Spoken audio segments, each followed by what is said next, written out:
Uy, ano na? Kanina pa tayo dito pero wala pa din isa sa inyo ang nagsasuggest.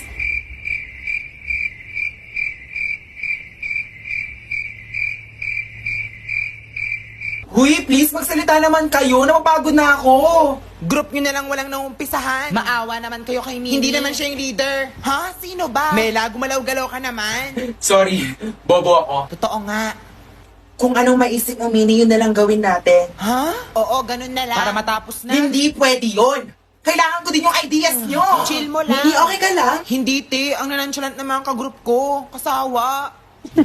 Ano nakakatawa? Ay, sorry. Kausap ko kasi yung fifth member natin. Ha? Sino? 5 na tayo. Name reveal. Si Sisi. Sisi na naman. Uy, ginigigit ko nga yan.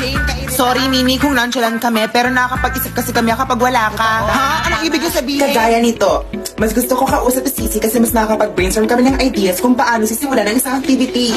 I agree with Micaela.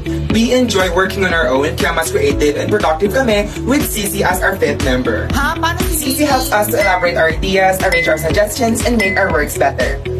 We love you, Sisi. Marlon, voice reveal. Good. And para mas may idea kayo, as you can see here, I told Sisi na kailangan ko yung tulong niya because gagawa tayo ng infographic. And then, she provided an outline para may guide tayo sa paggawa. Thank you, Sisi. As nonchalants, nahihiya kasi kami mag-first move. That's why Sisi is our safe place. Sisi, do you love me? Marie. As a Sisi user, madali talaga siya. Facts, ate ko. That's why download and try the Sisi app too. It's free. Line ni Micaela yan. Doon ka nga, di ka namin ka-group. Te, sorry. Buti na lang nagsalita na kayo.